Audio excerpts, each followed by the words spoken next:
नमस्कार, मैं एस्ट्रोलॉजर सरिता गुप्ता। कार्यक्रम कुंडली ज्ञान में आपका बहुत बहुत स्वागत है। बात करते हैं मांगलिक दोष की। घर में संतान का जन्म होते ही माता पिता सबसे पहले उसके मांगलिक योग के बारे में पूछते हैं कि वह बच्चा मांगलिक तो नहीं है। और विवाह पूर्व तो लड़का व लड़की की कुंडली जब मिलाई जाती है तो अन्य चीजों के साथ साथ मांगलिक दोष का विशेष ख्याल रखा जाता है कि मांगलिक का मांगलिक से विवाह होगा, परंतु ऐसा बिल्कुल भी नहीं है। मांगलिक दोष 108 तरीके से कैंसिल होता है।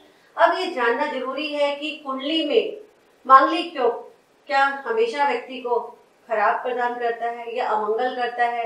मंगल एक ऐसा ग्रह है जिसको कहा जाता है कि वह एक डिसिप्लिन ग्रह है। कुंडली में अगर मंगल अच्छी स्थिति में है तो वह बहुत ही शुभ होता है, और अगर वह खराब है तो कई बार अशुभ हो जाता है। घर में मांगलिक कार्य होने में परेशानी होती है। अब जानना जरूरी है कि मांगलिक दोष बनता कैसे है। अगर आपके लगन यानी प्रथम भाव, चतुर्थ भाव, सप्तम भाव, अष्टम भाव या 12वें भाव में मंगल हो तो मांगलिक दोष कहा जाता है। और लोग सोचते हैं कि सिर्फ मांगलिक दोष अगर कुंडली में है तो उसका शादी या वैवाहिक जीवन में होगा खराबी। ऐसा बिल्कुल नहीं है। और बहुत सारे शुभ कार्य होते हैं। घर में संतान का जन्म है, किसी की एजुकेशन से रिलेटेड है, या घर में लड़ाई या कलेश वगैरह होते हैं तो उसका कारण मांगलिक दोष में छुपा हो सकता है। मंगल किस भाव में है, किन ग्रहों के साथ है, यह बहुत जरूरी है देखना।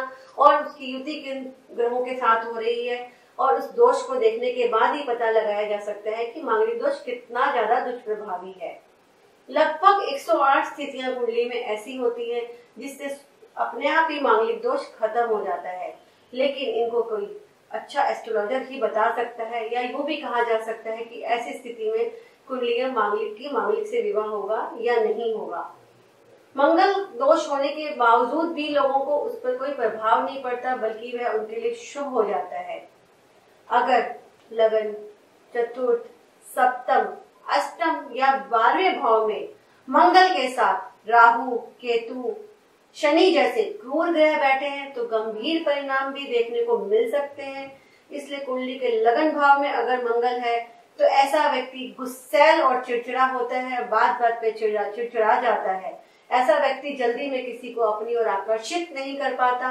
अगर यही मंगल चौथे भाव में बैठा है तो व्यक्ति के मन को स्थिर नहीं होने देता।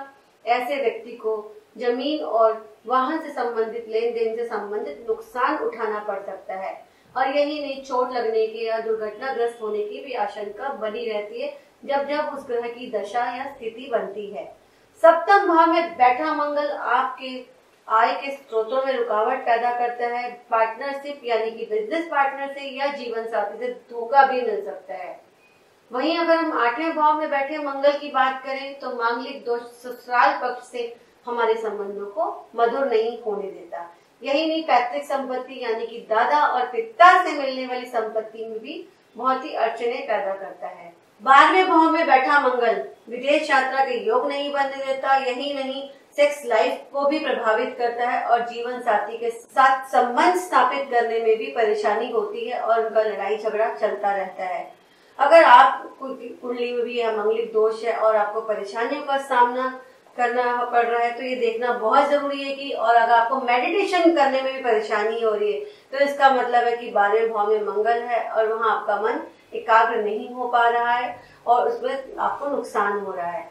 दान, यज्ञ, मांगलिक दोष पूजा या मांगलिक मंत्रों के उच्चारण से भी समय रहते ही अगर मांगलिक दोष की शांति करा ली जाए तो इसके प्रभाव जो है कुंडली पर बहुत हद तक कम हो सकते हैं या ना के बराबर हो सकते हैं, और व्यक्ति को जो परेशानियां झेलनी पड़ रही है उसको छुटकारा मिल सकता है।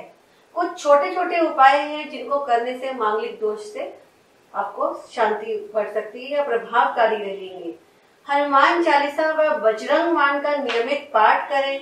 1.25 किलो बूंदी के लड्डू 9 साल से छोटे बच्चों को मंगलवार को लगातार बांटें।